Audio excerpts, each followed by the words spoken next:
जैसा कि जो बच्चे स्पेशली यूपीएसआई की तैयारी कर रहे हैं, जैसा कि वो जानते हैं कि यूपीएसआई के फॉर्म आ चुके हैं, तो चलिए हम आपको बताएंगे कि किस तरह से सीटों का आरक्षण किया गया है, किस कैटेगरी में कितनी सीटें हैं और क्या जा सकती है एक्सपेक्टेड कट ऑफ। तो आइए जानते हैं और इसके साथ साथ जानेंगे कि फॉर्म फिल करते समय किन किन चीज़ों का विशेष ध्यान रखना है। ठीक है, तो कुछ महत्वपूर्ण जो बिंदु हैं उन पर चर्चा करेंगे। वीडियो को आखिर तक जरूर देखें और बिना स्किप किए। ठीक है, जैसा कि पता है कि एसआई नागरिक पुलिस में है, प्लाटून कमांडर पीएसी इसमें एसआई के पद हैं, प्लाटून कमांडर इसमें एसआई के पद हैं और विशेष सुरक्षा बल स्पेशल सिक्योरिटी फोर्स इसमें भी आपके एसआई के पद हैं। महिला बटालियन हेतु जो महिला एसआई हैं वो स्पेशली उन्हीं के लिए है, इसमें भी पद है। तो देखिए पदों का आवंटन कैसे किया गया है। तो अनारक्षित यानी जनरल कैटेगरी में आपके 1705 पद हैं, ईडब्ल्यूएस कैटेगरी में आपके 422 पद हैं, अन्य पिछड़े वर्ग यानी ओबीसी में आपके 1143 पद हैं, अनुसूचित जाति यानी एससी में आपके 890 पद हैं और अनुसूचित जनजाति यानी एसटी में आपके 82 पद हैं। तो इस तरह से कुल पद होते हैं आपके 4242। ये तो बात करते हैं सिविल नागरिक पुलिस की बात थी जिसमें एसआई के पद है।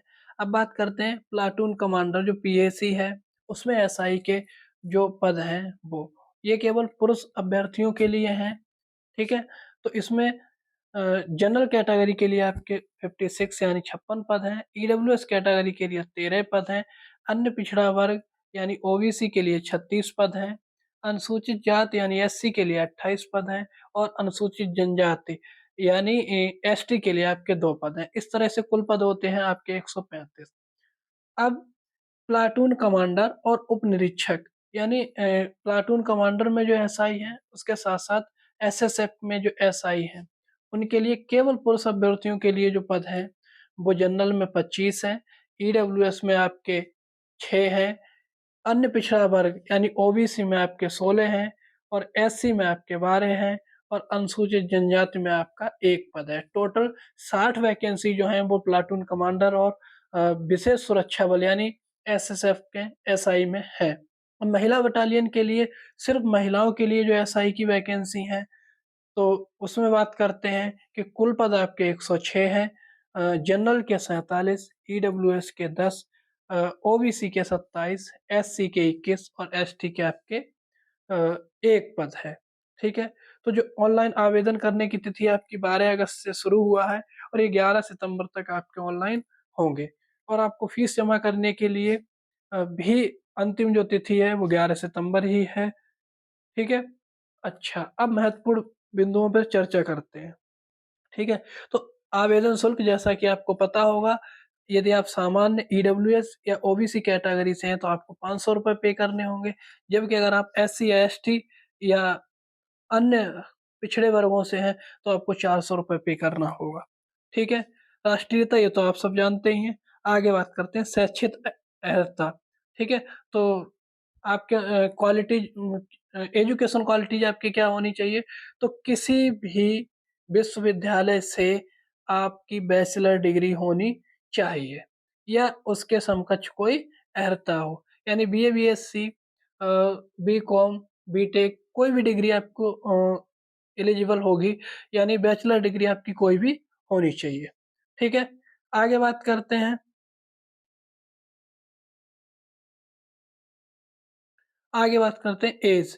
तो जैसा कि आप लोगों को पता है कि 3 साल का एज रिलैक्सेशन मिला है। ठीक है, सामान्य में, और जो ओबीसी है उसमें 5 वर्ष का पहले ही आरक्षण था, 3 का और हो गया है। इसी तरह से एससी एसटी में भी 5 वर्ष का पहले मिलता था, 3 का और मिला है। अगर बात करें हम तो कब से कब तक, तो जिनका जन्म जनरल कैटेगरी के लिए 2 जुलाई 1994 और 1 जुलाई 2004 के बीच है वो लोग फॉर्म भर सकते हैं। जैसा कि आपको पता है 21 से लेके 28 साल जनरल की पहले थी, अब 3 साल बढ़ गई है तो 21 से लेके 31 साल।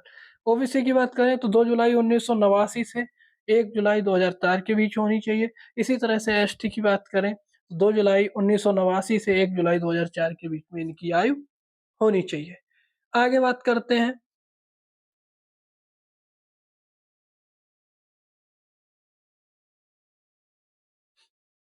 इसमें जो लिखित परीक्षा होगी, वो पहली बार ऑफ़लाइन होने जा रही है आपकी। तो पहली बार आपकी जो परीक्षा है, लिखित परीक्षा है, वो ऑफ़लाइन होंगी, जिसमें 4 सेक्शन होते हैं। पहले सेक्शन में हिंदी होती है, दूसरे सेक्शन में मूल विधि, संविधान और सामान्य ज्ञान होता है। सेक्शन 3 में संख्यात्मक और मानसिक योग्यता परीक्षा यानी मैथ होता है, और चौथा सेक्शन होता है मानसिक अभिरुचि परीक्षा यानी रीज़निंग आपकी।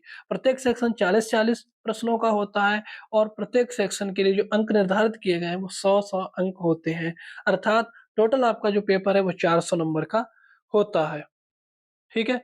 अब आगे बात करते हैं। लिखित परीक्षा ओएमआर बेस पे आधारित होगी, ये पहली बार ऐसा हो रहा है, और इस परीक्षा के लिए आपको कुल समय 120 मिनट मिलेगा। ठीक है? आगे बात करते हैं, जो महत्वपूर्ण आपके बिंदु हैं, कि जो शारीरिक मानक जो है आपका, वो जनरल, ओबीसी, एससी, एसटी सभी के लिए, एससी सभी के लिए आपकी जो हाइट है वो 1 मीटर 68 सेंटीमीटर यानी 168 सेंटीमीटर होनी चाहिए। केवल एसटी के एरियाओं के लिए जो पुरुष की है, वो न्यूनतम जो हाइट है वो 160 यानी 1 मीटर 60 सेंटीमीटर अर्थात 160 सेंटीमीटर होनी चाहिए। चेस्ट की सबको पता है, 79 नॉर्मल होना चाहिए, और फुलाने के बाद 84 यानी 5 सेंटीमीटर फुलाव ज़रूरी है। जबकि एसटी कैंडिडेट के लिए ये 77 से 82 है। ठीक है? महिलाओं की अगर बात करें, तो न्यूनतम ऊँचाई सामान्य वर्ग से 152 सेंटीमीटर होनी चाहिए, जबकि एसटी कैटेगरी में 147 सेंटीमीटर होनी चाहिए। महिला अभ्यर्थियों के लिए स्पेशल वज़न का प्रावधान है कि उनका वज़न 40 किलोग्राम होना चाहिए। आगे बात करते हैं।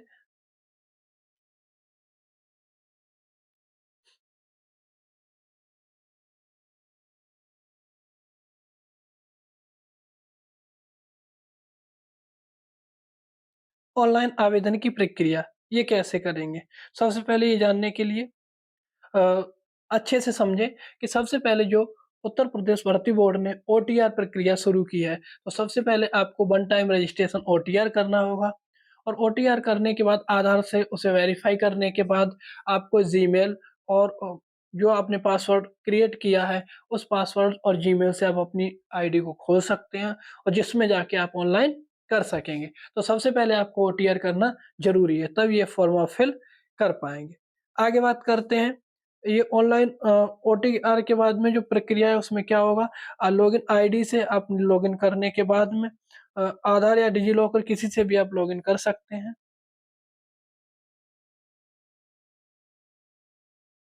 इसके बाद में बात करते हैं, सबसे जो बड़ा प्रॉब्लम आती है बड़ी बच्चों की, वो क्या होता है कि फ़ोटो और साइन किस तरह से माँगे गए हैं। तो ध्यान रखना, ये real time photograph web camera से या किसी भी रियल कैमरा से ली जा सकती है, और आपकी लाइव फ़ोटो लगेगी।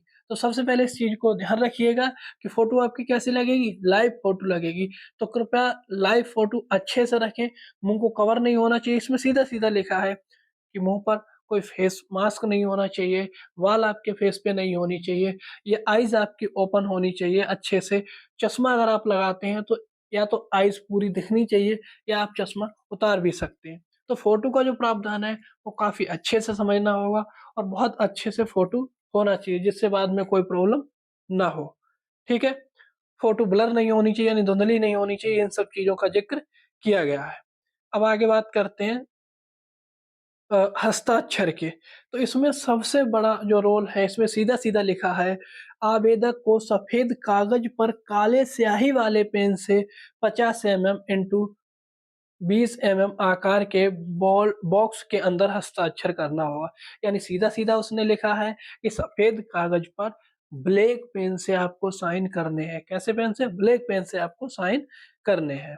अच्छा, आगे हस्ताक्षर का आकार दिया है 50 इंटू 20, तो ये 140 इंटू 60 पिक्सल, ये सब वो आप करोगे तो उससे कन्वर्ट हो जाएगा, है ना? फिलहाल जो मेन पॉइंट है वो ये है कि सफ़ेद कागज़ पर ब्लैक पॉइंट से ही आपको ब्लैक पेन से ही आपको साइन करने हैं। अच्छा, अब बात करते हैं भुगतान। तो भुगतान आप तो जानते ही हैं कि लास्ट में पेमेंट का ऑप्शन होता है, जिससे आप कर सकते हैं। जैसा कि पहले ही बता चुके हैं हम आपको, जनरल, ईडब्ल्यूएस, ओबीसी सभी कैंडिडेट के लिए आपके जो ऑनलाइन का चार्ज है वो 500 रुपये है, जबकि एससी और एसटी कैटेगरी के लिए आपको ऑनलाइन का जो चार्ज है वो 400 रुपये देना होगा। ठीक है, अब सबसे लास्ट में आते हैं जो हमारा मेन पॉइंट है कि ये जो प्रारूप दिए गए हैं लास्ट में, ये आपको लास्ट टाइम में जब आपकी डॉक्यूमेंट वेरिफिकेशन होगी, इसमें इनका बहुत बड़ा यूज होता है।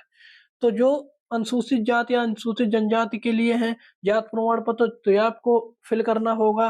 जो क्या पिछड़े वर्ग के हैं, ओबीसी के लिए जात प्रमाण पत्र, तो आपको ये प्रारूप सेकंड भरना होगा। जबकि स्वतंत्रता सेनानी, यदि आप एक्स सर्विसमैन है तो आपको प्रारूप 3 भर के ले जाना होगा। जबकि यदि आप आर्थिक रूप से कमजोर ईडब्ल्यूएस वाले हैं तो आपको प्रारूप 4 की जरूरत होगी।